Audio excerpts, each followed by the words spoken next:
বিশ্বাস করেন আমি অনেক গল্প শুনি এবং আপনাদেরকেও শুনাই।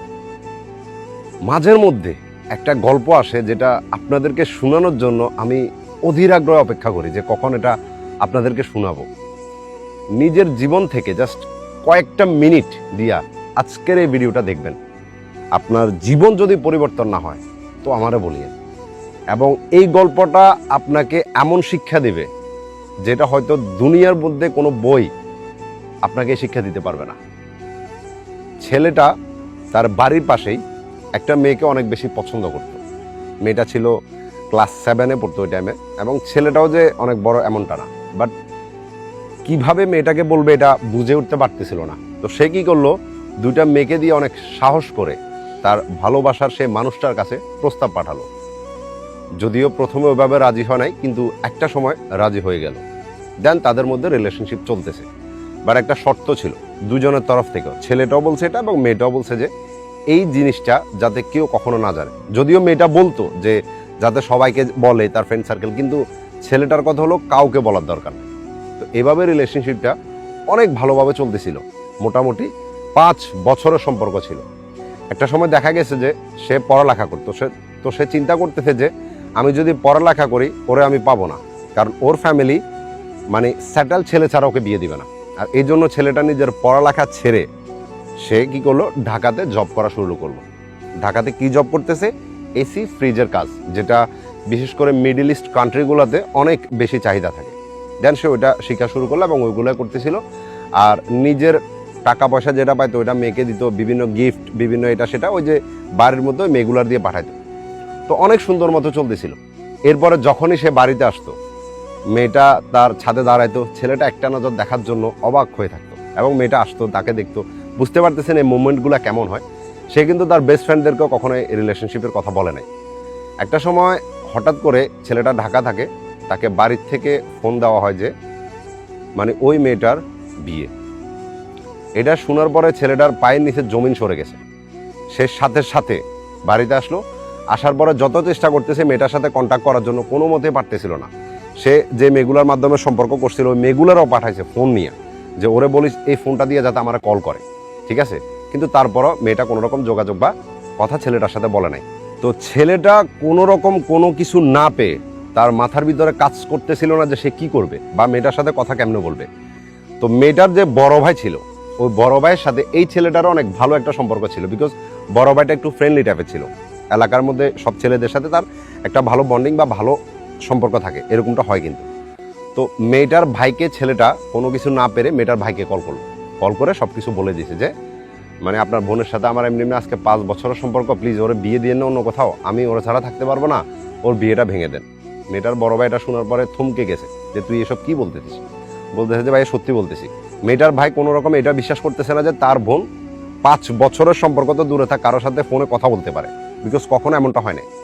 এরপরে ছেলেটা বললো যে আপনি আপনার বোনকে মানে গ্রুপে অ্যাড করান। দেন বোনকে গ্রুপে অ্যাড করালো। অ্যাড করার পরে যখন বোনকে জিজ্ঞেস করলো কিরে ও কি বলতেছে, তোর সাথে নাকি ওর 5 বছরের সম্পর্ক। এটা শোনার পরে মেয়েটা বলতেছে যে উনি আমাকে পছন্দ করতো, ঠিক আছে, আমার পিছন পিছন ঘুরতো, কিন্তু আমি ওনারা পছন্দ করতাম না বা ওনার সাথে আমার কোনো সম্পর্ক নাই। এটা শোনার পরে ছেলেটার চোখ থেকে অঝরে পানি পড়তেছিল, সে একটা কথাও আর বলে নাই। সাথে সাথে মেয়েটার ভাইকে বলতেছে যে আপনি এই বিষয়ে আর কাউরে কিছু বলিয়েন না, যেটা হয়েছে ওইটা থাক, এ পর্যন্ত শেষ করে দেন, আমি আর ওকে ডিস্টার্ব করবো না, বা ওর বিয়ে দিয়ে দেন। এরপরে মেয়েটার ভাই বলতেছে যে তুই আমার মুখের কথা কেড়ে নিলি, ওর শুধু শুধু বদনামি ছড়ানোর দরকার নাই, যেটা হয়ে গেছে ওটা হয়ে গেছে, বাদ দে, তুই তোর মতো থাক। এরপরে ছেলেটা শুধু একটা কথা বলছে মেয়েটাকে কলে থাকা অবস্থা, যে মেয়েটার যে ছেলের সাথে বিয়ে ঠিক হয়েছে ওই ছেলেটা আমেরিকান প্রবাসী, ঠিক আছে। অফকোর্স এখান থেকে আপনি বুঝতে পারতেছেন যে মেয়েটা এমনটা কেন বলছে। তো ছেলেটাও বলতেছে যে তুই যেখানে যাওয়ার জন্য আমার ছাড়লি বা মিথ্যাটা বললি, তোর আগে যদি ওইখানে আমি না যাই তো আমিও পুরুষ না, এটা বলে একটা কথা বলেই দিছে। এরপরে ফোনটা কেটে দিল। ছেলেটা আবার ঢাকায় চলে গেছে। ওইখানে গিয়া না সে অনেক বেশি কান্না করতেছে। কথা তো একটা জোর গলায় বলেই দিছে, ঠিক আছে, কিন্তু তার বাবা মায়ের এত সামর্থ্য না যে তাকে আমেরিকা পাঠাবে, বা তার ওইরকম ওইও না যে সে আমেরিকাতে যাবে, কোনো কিছু নাই। বিশ্বাস করেন এইখান থেকে গল্পের মেইন মোটিভ, মেইন জিনিস আপনারা শিখতে পারবেন, মেইন জিনিস আপনারা বুঝতে পারবেন। এখান থেকেই মেইন গল্পটা শুরু হইতেছে। ছেলেটা কি করলো, মানে কোনো হদিশ না পেয়ে অনেক বেশি কান্নাকাটি করতেছিল এবং সে ভাবতেছে যে দুনিয়াতে সে আর থাকতে পারবে না, এবং এই জন্য সে একটা ফ্যানের সাথে রশি ঝুলালো এবং নিজে ঝুলে গেছে। পাশে তার যে রুমমেট ছিল সে ঘুম থেকে উঠছে, ওয়াশরুমে যাবে এই জন্য, উঠে যখন দেখতেছে যে ছেলেটাকে এই অবস্থায়, সাথে সাথে তাকে নামায় হসপিটালে নিয়ে গেল।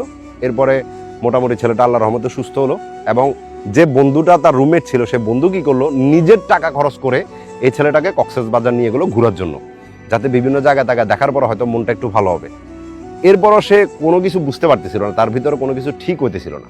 ঠিক আছে, সে কি করলো, তার একটা ভাগ্নির রিস্তা ছিল, যে মেয়েটার সাথে তার অনেক ভালো বন্ডিং, ভালো বন্ধুত্ব ছিল, এত ভালো বন্ধুত্ব যেটা আপনারা হয়তো ভাষা আমি বলতে পারবো না।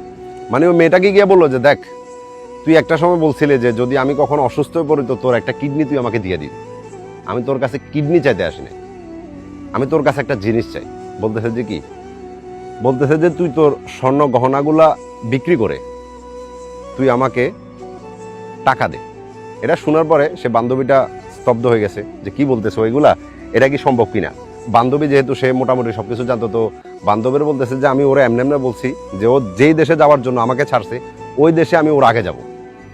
তো বান্ধবী বলতেছে যে তো কেমনে কি, বলতেছে যে আমি একটা মানে বলতে পারেন তার সাথে আমি কথা বলছি, উনি ব্রাজিল নিয়ে যায়, তো ব্রাজিল থেকে ওইখানে যাওয়া যাবে। মোটামুটি ব্রাজিল যাওয়া পর্যন্ত আমার 12 লক্ষ টাকা খরচ হবে, কিন্তু আমার ফ্যামিলির এত সামর্থ্য নাই যে আমাকে এত টাকা দিবে, তো এই জন্য আমি তোর কাছে আসছি।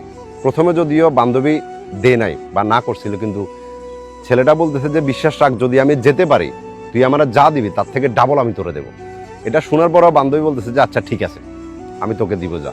তো মোটামুটি কিছু স্বর্ণ গহনা বিক্রি করার পরেও প্রায় 11.5 লক্ষ টাকার মতো ছেলেটার কাছে হয়েছে। এরপরে আরও কিছু টাকা শর্ট। তো বন্ধু যেটা রুমমেট ছিল, বন্ধু কি গিয়ে বলছে যে আমার 50,000 টাকা আরও লাগবে। তো বন্ধু কি করলো, বন্ধুর বাবার থেকে 1 লাখ টাকা নিয়ে আসছে, আমি ওই ছেলেটাকে দিছি। দেওয়ার পরে বলতেছে যে তুই তো বলছিলি 50,000, তোর আমি 1 লাখ দিলাম, 50,000 তোর কাছে রাখিস, তোর শপিং টপিং করতে হবে, বিভিন্ন ঝাইঝামিলা আছে। এরপরে ছেলেটা অনেক খুশি হলো এবং রাখলো। দালালকেও 12 লক্ষ টাকা দিল। দেওয়ার পরে দালাল একদিন রাত্রেবেলা হঠাৎ করে ফোন করে বলতেছে যে মানে 3টা বাজে, রাতে 3টা বাজে তোমার ফ্লাইট। এটা শোনার পরে ছেলেটার একটু দেরি করে নাই, সে সাথে সাথে ঘুম থেকে উঠে বাড়ির কাউকে জানা নেই এয়ারপোর্টে চলে গেছে এবং ওইখান থেকে ব্রাজিলে চলে গেছে। ব্রাজিলে যাওয়ার পরে যে নিজের ফ্যামিলিকে জানাইছে যে আমি এমনি এমনি এখন অমুক জায়গাতে আছি। এটা শোনার পরে তো মানে পরিবারের সবাই ভয়ে একদম শেষ, কারণ তার পরিবারের মধ্যে একটা ছেলে এরকম রাস্তায় যাওয়ার কারণে এই দুনিয়া থেকে চলে গেছে, তার লাশটা পর্যন্ত খুঁজে পায়নি। তো ভাবুন পরিবার কতটা ভয় আছে। বলতেছে যে তুই টাকা কোথায় পেলে, বলতেছে যে এখন এগুলার বলার দরকার না, আমার জন্য জাস্ট দোয়া করেন। এরপরে ব্রাজিলে যখন যায় পৌঁছালো, ওইখানে সে দেখতেছে যে ব্রাজিল থেকে আমেরিকাতে ঢুকতে হলে তার 5 লাখ টাকার মতো দরকার আছে, কিন্তু সে ব্রাজিলে যে চাকরিটা পাইছে ওইটা করলে সে আরো 1.5 থেকে 2 বছর পর্যন্ত ব্রাজিলে থাকতে হবে, কিন্তু সে ওইটা থাকতে রাজি না। তো সে তার যে দুঃখের কাহিনীটা, ওইটা যে মালিকের রেস্টুরেন্টে চাকরি করতেছিল, উনি একজন ঢাকার মালিক ছিল, ঢাকাইয়া মানুষ ছিল, ওই মালিককে সবকিছু বললো যে এমনি এমনি আমি ওইখানে যাওয়ার জন্য আসছিলাম, কিন্তু এখন তো এখানে এসে দেখতেছি যে টাকা পয়সার দরকার, ওইটা তো আমার দ্বারা জোগাড় সম্ভব না। তো গল্পটা শোনার পরে সেই ঢাকার মানুষটা মানে রেস্টুরেন্টের মালিক কি করলো, বলতেছে যে ভাগিনা তুই যাবি, যা, তোরে 5 লাখ টাকা এগুলো মামা দিব। মামার মুখে এই কথাটা শোনার পরে ভাগিনা কি বলবে ওইটা বুঝতে পারতেছিল না। তো সে কি করলো, মানে যে ব্রাজিল থেকে যে মানুষের মাধ্যমে আপনি মেক্সিকোতে যাবে ওইটার সাথে কথাবার্তা সবকিছু বললো। বলার পরেও তার ভিতরে একটা জিনিস কাজ করতেছে যে যদি মামা তো এখন বলছে যদি পরে না দে, আমি মেক্সিকোতে যাওয়ার পরে যদি টাকাটা না দে, তাহলে তো এখানে যে মানুষটা আমার নিয়ে গেছে উনি তো আমারে বিক্রি করে দেবে, না হলে কিছু না কিছু একটা করে দেবে, আমার তো লাইফ শেষ হয়ে যাবে। তো সে কি করলো, রেস্টুরেন্টের মালিককে আবার গিয়ে বললো যে আপনি তো টাকা দিবেন বলছেন, আপনি একটা কাজ করেন, আমার টাকাটা আমার হাতে দিয়ে দেন, তাহলে আমি মানুষটাকে দিয়ে দেবো, তাহলে আর কোনো সমস্যা হবে না। তখন রেস্টুরেন্টের মালিক যিনি উনি একটু হাসলো, বলতেছে যে তোর অবিশ্বাস হইতেছে কেন, আচ্ছা ঠিক আছে তুই নিয়ে যা। এরপরে 5 লাখ টাকা দিল এবং সেই ব্রাজিল থেকে মেক্সিকোতে যে মাধ্যমে যাবে তাকে দিয়ে দিছে 5 লাখ টাকা। দেওয়ার পরে সে মেক্সিকোতে গিয়ে যখন পৌঁছালো, সে ওইখান থেকে যদি আমেরিকাতে যাইতে হয়, অফকোর্স তার আমেরিকাতে একজন মানুষ লাগবে, কারণ আমেরিকাতে যদি আপনাকে ঢুকতে হয় 100% যে ওইখানে আপনি জেলের মধ্যে গিয়ে ধরা দেবেন পুলিশের কাছে, এরপরে আপনাকে কেউ তার দায়িত্বে টাকা পে করে মানে জরিমানা পে করে আপনাকে ছাড়িয়ে নিয়ে আসতে হবে, দেন আপনি কাগজপত্রের জন্য অ্যাপ্লাই করতে পারবেন, নিয়মটা এমন। তো সে মেক্সিকোতে বসে বসে চিন্তা করতেছে যে কাকে কি বলবে, কেমনে কি করবে। তো তার একটা কাজিন ছিল যার সাথে মানে অনেক ক্লোজ সম্পর্ক বলতে পারেন পারিবারিকলি। তো কাজিনটা আবার আমেরিকাতে থাকতো। তো সেই কাজিনকে সে ফোন দিল, বলতেছে যে ভাইয়া এমনি এমনি আমি তো এখন মেক্সিকোতে আছি, আমি আমেরিকাতে ঢুকবো ভাবতেছি, এখন আপনি কি আমাকে একটু হেল্প করবেন কিনা। এটা শোনার পরে সে কাজিনটা বলতেছে যে ডোন্ট কল অ্যানিমোর, এসব ফালতু জিনিসের জন্য আমার টাইম নেই, তুমি আমাকে আর কল দিও না এসব ব্যাপারে। এটা শোনার পরে ছেলেটার মন একদম ভেঙে গেল। সে ভাবতেছে যে আমি একদম মানে কাছে চলে আসলাম, এখন বুঝি আমার সব শেষ হয়ে যাবে।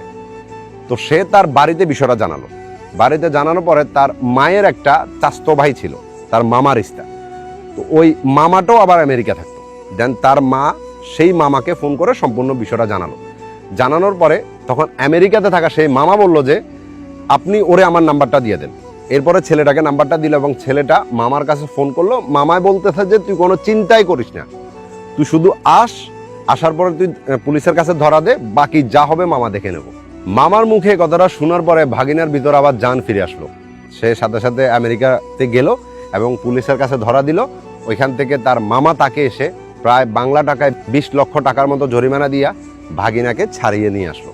এবং এরপরে ভাগিনাকে ধরেন কাগজপত্র করার জন্য যা যা লাগে সম্পূর্ণ হেল্প করার পরে মোটামুটি যখন একটু সেটেল হলো, এখান থেকে আপনারা আরেকটা ইন্টারেস্টিং স্টোরি শুনতে পাবেন, যেটা শোনার পরে গায়ের পশম দাঁড়িয়ে যাবে, সত্যি বলতেছি। এরপরে ভাগিনা ওখানে উবার চালাইতো। উবার চালানো মানে বুঝতেছেন, ট্যাক্সি চালাইতো। তো এটা লাইসেন্স নিল বা ট্যাক্সি চালাইতেছে, তার কাগজপত্র মোটামুটি ঠিকঠাক করার পরে সে ফটোগ্রাফির একটা টিমের মধ্যে জয়েন করলো। তারা মোটামুটি দামি ক্যামেরা নিছে। এরপরে তারা ফটোগ্রাফি করতো, বিভিন্ন বিয়ে শাদীর মধ্যে প্রোগ্রাম করতো এবং সাথে পাশে আবার উবারও চালাইতো। তার দুইটাই ছিল। একদিন একটা বিয়ের প্রোগ্রাম পাইছে, সেটা হলো মানে নিউ ইয়র্ক সিটির ভিতরে একটা বিয়ের প্রোগ্রাম পাইলো। এটা পাওয়ার পরে ছেলেটা ওইখানে গেল। যাওয়ার পরে যখন সে ফটো তোলার জন্য ওইখানে গেছে, তখন ওইখানে তার সাথে দেখা হয়ে গেল তার প্রাক্তন সেই প্রেমিকার সাথে। বিষয়টা চিন্তা করতে কেমন ফিল্মি মনে হইতেছে না? বিকজ তার যে হাজবেন্ড ছিল উনি নিউ ইয়র্ক সিটিতে থাকতো। এইটা হয়তো কাকতালীয় বলতে পারেন বা আল্লাহর একটা লীলা বলতে পারেন যে ওই বিয়েতে ওই মেয়েটাও গেছিল এবং ওই ছেলেটাও এখানে ফটোগ্রাফি করার জন্য গেছিল। তো দেখার পরে সে জাস্ট কিছু বলে নাই, সে থমকে আছে এবং মেয়েটাও তাকে দেখছে। তো সে কি করলো, ক্যামেরাটা এক পাশে রেখে সে ওয়াশরুমে যাইতেছিল। সাথে সাথে মেয়েটাও তার পিছন পিছন গিয়া তার হাত ধরছে এবং তাকে বলতেছে যে আমি যেটা করছি সেটা আমার ভুল হয়েছে, মানে তুমি আমাকে মাফ করে দাও এবং তুমি আমাকে নিয়ে যাও, আমি অনেক কষ্টে আছি। তো তার দুঃখের কাহিনীগুলো বলল। তার যে হাজব্যান্ড ছিল, হাজব্যান্ডের বয়স হলো 45 বছর, মেয়েটার বয়স হলো 17 বছর। এখন হাজব্যান্ডের ক্যারেক্টার একটু সমস্যা ছিল, যেটা আপনারা বুঝতে পারতেছেন। এরপরে ছেলেটাকে তার দুঃখের কাহিনী কিচ্ছা বলার পর ছেলেটা একটা কথা বলছে, মুখ থেকে যে থুটা একবার ফালাই দেওয়া হয় ওটা আবার মুখে নেওয়া হয় না। তোর এই কষ্টের কথাগুলো শুনে আমার খারাপ লাগার দরকার, কিন্তু বিশ্বাস কর আমার কোনো কিছু ফিল হচ্ছে না। তবে তোকে ধন্যবাদ, তোর জন্য আমি এতটুকু আসতে পারছি, ভালো থাকবি। জাস্ট একবার আপনি চিন্তা করে দেখেন, ছেলেটার নিয়ত পরিষ্কার ছিল, এজন্য তাকে রাস্তার মধ্যে মানুষ হেল্প করছে। ঢাকার একজন মালিক, যে ছেলেটার কি কোথায় থাকে কিছুই জানে না, কিন্তু তাকে 5 লক্ষ টাকা দিয়ে দিল। কেন? তার গল্পটা শুনে। একটা বান্ধবী, মেয়েদের কাছে স্বর্ণ অনেক দামি থাকে, ওই স্বর্ণ বিক্রি করে ছেলেটাকে টাকা দিল। একটা মামা, যে তাকে বলতেছে যে তুই একবার আয়, যা হবে আমি দেখে নেব। এরকম মানুষ এখনো দুনিয়াতে আছে, সত্যি বলতেছি, কিন্তু আপনার নিয়ত পরিষ্কার থাকতে হবে। ছেলেটা যদি ওই দিন রাত্রে ফ্যানের সাথে ঝুলে যেত, বিশ্বাস করেন তার স্টোরিটা ওইখানে শেষ হয়ে যেত।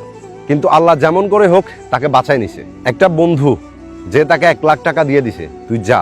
এবং ভাবুন আপনি কেমন কেমন মানুষ তার সাথে অ্যাড হয়েছিল, কারণ তার মনটা পরিষ্কার ছিল, তার নিয়তটা পরিষ্কার ছিল। এই জন্য আল্লাহ পাক তাকে সুযোগ দিছে এবং ওই সুযোগটা সে কাজে পর্যন্ত লাগাইছে। আর এখন বর্তমানে যদি আপনি চিন্তা করেন, আপনাকে কেউ একজন ছেড়ে দিয়ে চলে গেছে, তো আপনি দুনিয়ার থেকে চলে যাবেন, দেবদাস হয়ে যাবেন, সব কিছু পেয়ে যাবেন, কোনো লাভ নাই। একটা কথা সর্বদা মনে রাখবেন, সফলতা হয়েছে সবচেয়ে বড় রিভেঞ্জ। যদি আপনি কোথাও ঠকেন, ধোঁকা খান, কষ্ট পান, আমি বলতেছি ওইটাকে একটা মোটিভ করে জিত বানান এবং যেটা আপনার দ্বারা হবেও না ওইটা করে দেখান। আমি বলতেছি মানুষ যদি জিদে আসে, দুনিয়াতে সবকিছু সে পাবে যদি তার জিতটা পারফেক্টলি থাকে। আপনার ভিতরে যে রাগটা আছে, যে এরকম একটা আশা আছে, ওইটাকে দেখেন। স্বপ্ন বড় দেখতে কখনো মানা নাই, আপনি স্বপ্ন বড় দেখেন, দেওয়ার মালিক তো আল্লাহ পাক, আপনি দেখতে সমস্যা কি? একটা রুমের মধ্যে নিজেকে বন্দি করে একটা ফ্যানের সাথে নিজেকে ঝুলাই দিয়া যদি আপনি চিন্তা করেন যে আপনি অনেক কষ্টের মধ্যে ভেসে গেছেন, তো আপনার জন্য 2 দিন মানুষ কান্না করবে, 3 দিনের দিন আপনাকে কাপুরুষ বলে সব ভুলে যাবে। তো এই গল্পটা থেকে জাস্ট একটু শিক্ষা নেন, একবার চিন্তা করেন এখন ছেলেটা কোথায় আছে, কোথায় ছিল। ভালো থাকবেন।